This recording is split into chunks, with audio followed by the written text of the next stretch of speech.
Hey Astra Kids, and welcome back. And this is your 2023 horoscope using Vedic astrology.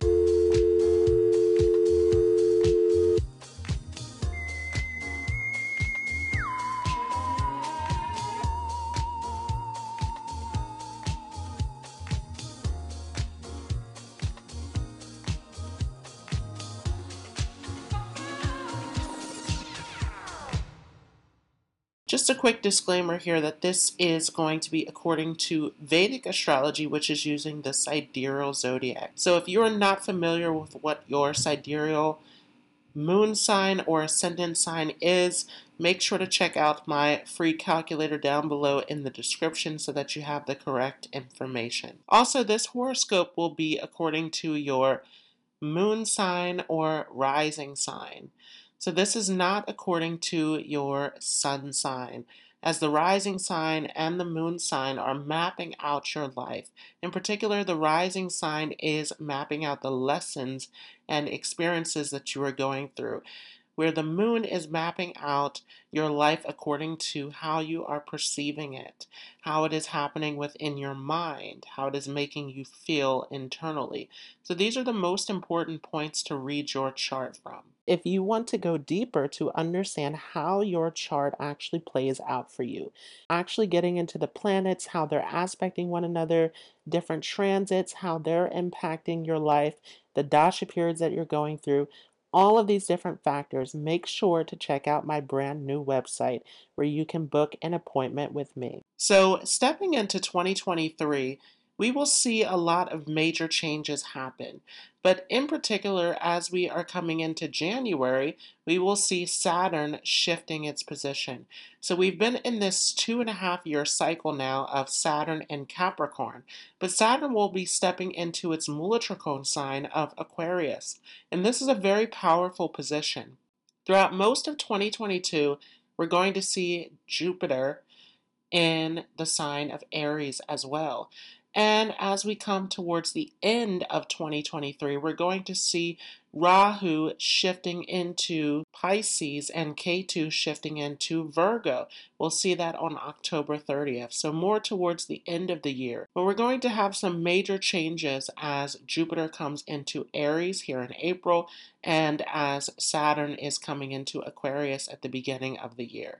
So this is a huge year that is all about moving ahead, all about making some major changes and decisions, about having the confidence to go for what you want.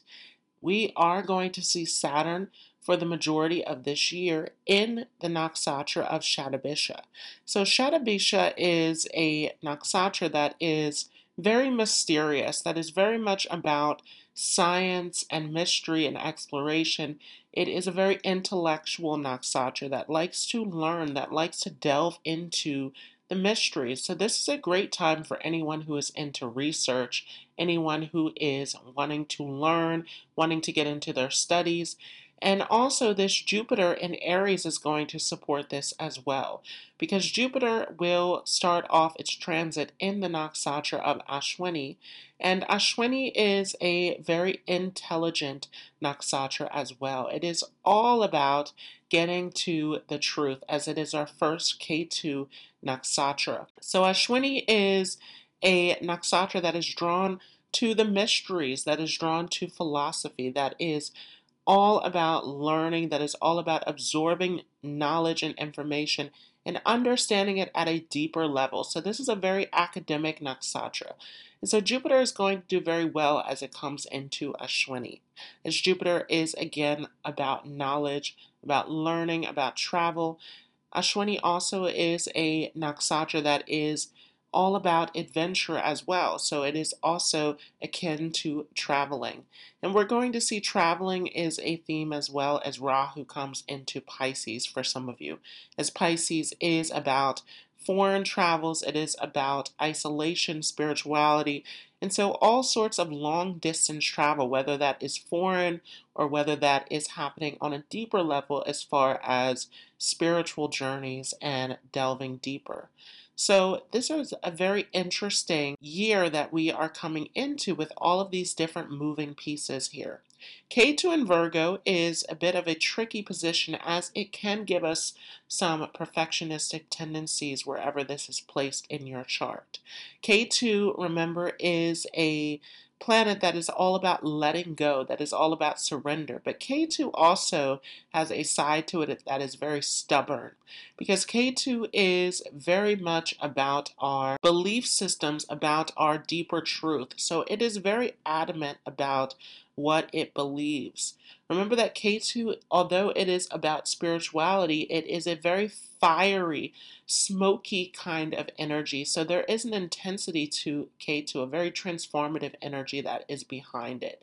And so as K2 comes into Virgo, it is a very critical time. It is about perfection, it is about details. And we can see some difficulties related to health as well. There's a lot around health as we're seeing Jupiter coming into Ashwini, which is health related. We're also going to see Rahu in Ashwini as we come into this next year as well, as we're finishing out this transit of Rahu in Aries. And then, of course, we have Saturn that's going to move into Shatabisha, which is also related to complicated illnesses and miracle healing. And so there is a lot that is centered around health, that is centered around healing, that is centered around natural medicines that can come up during this year as well. There can be a lot of war, and we are going to see Rahu coming into a conjunction with Jupiter as well. And so Rahu and Jupiter together is creating a very interesting yoga where we are going to see some explosive energies coming in here. Remember that Rahu is very obsessive. It blows everything up. And Jupiter is a very expansive planet. And we have it in this fiery sign of Aries. So this is going to be a very interesting energy that is all about risk taking, that is all about being daring, courageous, bold, going for what you want. But you want to be careful with that Rahu influence in there, as Jupiter and Aries can give us a great deal of luck and success around our achievements, as Aries is all about that willpower, that strength, that determination, that originality, that ability to pioneer and trend set. But Rahu is a planet that is very unstable, that can get us into some difficulties. So as Jupiter and Rahu come together, this is a great time to plan for what you want, but you also want to use some caution coming into this transit as well. For those of you with Gemini Moon or Gemini Ascendant, we will start off the year with Saturn shifting ahead here in January into the sign of Aquarius. This is a very positive transit for you. Saturn is one of your Tricone lords, so this is going to bring you some great fortune in your life. This can be a major time where you are stepping back from some career area, some project that you're working towards, and taking some time to think about your future. And so this can be a huge future-oriented time where you are focused on what are your goals, where are you going, what do you want to work towards. And so this can be a major time where you are developing yourself, where you're developing your skill sets, where you are gaining new skills, some of you going back to education, gaining some new learning that can help you in your achievements in your career. You also can be attracting some assistance from a guru or mentor who can help you in your career area. This can also create a change in your network circles. So you can now attract some people who can help you in your area of career as well. So this can be a big change where you're stepping back from some old friends, people are leaving your life, and this is actually bringing in people who can help you to grow and move forward in some of your areas of life. This could be a time where you are a little bit distanced from your siblings, but your relationship with your siblings becomes very important. And this is something that can get better with time. This also can be a time where you are more focused on your health. And this can be an excellent time for sorting out any health issues, any kind of debts, anything that has been on standby in the past year. All of this is great to be sorted out during this Saturn and Aquarius transit. This also, though, can be a time where you want to watch out for some health related issues and that you're watching your diet at this time. This can increase your stress levels due to all of the changes that are occurring. So, this is an excellent time to incorporate any kind of meditation, breathing exercise, anything that can help you in relaxing during this time. But ultimately, this Saturn transit is going to bring you a lot of success and progress that you've been waiting for. We're also going to see here in April that Jupiter will shift into Aries. Now, in the beginning of the year, before this shift, Jupiter will continue in Pisces, where many of you are still in this career area with all of these changing ideas and scenarios. Many of you thinking about what direction you want to go in, but finding yourself scattered into multiple directions. And this can continue to give you multiple streams of income or multiple changes in your direction and career. This can bring you a lot of wealth and fortune and good advice in this area of career. But again, this Saturn transit in Aquarius is going to help you stabilize this area of your career by getting you to step down and really think about what direction you want to go in and to finally put those plans into practice. As Jupiter shifts forward into Aries, this is going to help to expand your social network. This is going to expand your outlook, making you more positive, more optimistic in terms of your future and where you want to take your goals. You can get many new ideas that you're actually beginning to put into practice. And some of the things that you've been working on in the past year, you can start to see some major results begin to manifest from those previous efforts.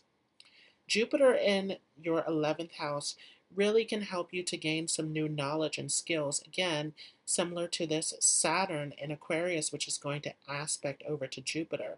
This is going to help to expand your knowledge, your skills, everything that will help you to grow in your area of career. This also could be a time where you are thinking about traveling, and this can give you different experiences where you are traveling, where you are gaining insight, meeting new people. Just keep in mind that Saturn can delay travel for you, particularly in the beginning of this Saturn and Aquarius transit. There can be some slight issues and conflicts around travel, but ultimately you're able to sort out those issues. Jupiter also in this 11th house can make you more open to creativity and speculation. So this can be excellent for generating, again, new ideas, working towards new projects, starting to put things into motion. But be careful with any kind of gambling. Remember that Jupiter is still considered a functional malefic for you, Gemini. So this can be a difficult transit for any kind of risk taking or any kind of gambling that you're getting into. Just be cautious in those areas because it can cause some losses. But ultimately, Jupiter in this 11th house can help you to gain wealth. And this can be also a time where you are more involved with your children, where your children are having a very happy time. They're very successful during this particular transit. This can help you also, for those of you who are especially involved in media, entrepreneurship, those who are writers, any kind of communication areas, this can help you to grow and expand in those pursuits. Also, towards the end of the year, we're going to see Rahu shift ahead into Pisces. Now, before that, Rahu is still in the sign of Aries here in your 11th house, where this, again, similar to this Jupiter transit coming up, is expanding your network circles. But again, Saturn coming into this ninth house here can eliminate some of those old connections that you had. Rahu in that 11th house can give you temporary connections that you may see fade away towards the end of 2023. Rahu also is going to continue to open you up to new experiences, to new ideas. As Rahu leaves this 11th house and comes into your 10th house, this can really get you to start to implement these new ideas. You can become very ingenious in your career path. Rahu gets you very much involved in your career, and you can find that you are actually becoming detached from other areas of your life as you're putting a lot of focus and energy into your career. This can be a time where you are really moving up the ladder in your career, where you're really starting to do things that you never thought were possible with this Rahu here in the 10th house. It also can be a time where you're changing location or becoming detached from your home life. So you may be moving your location for your work, for your career, or it could just be that you are becoming detached and distant. This can cause some potential problems and conflicts in your home area. This can also be a time where you have to be careful about your health and diet. Be cautious that you're not taking any kind of poisons or any kind of food poisoning into your body. Make sure that you're paying attention to everything that you're consuming. This can increase your appetite with this Rahu placement. And this can make you very much interested in trying new things and finding new ways to make money. So you want to make sure that all of your actions are ethical, but this can definitely open up new streams of income for you.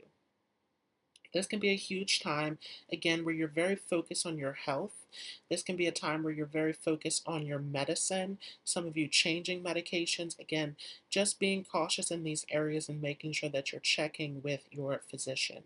This can be a time where you are very much interested in being healthy and being fit. You might find yourself becoming more active during this transit.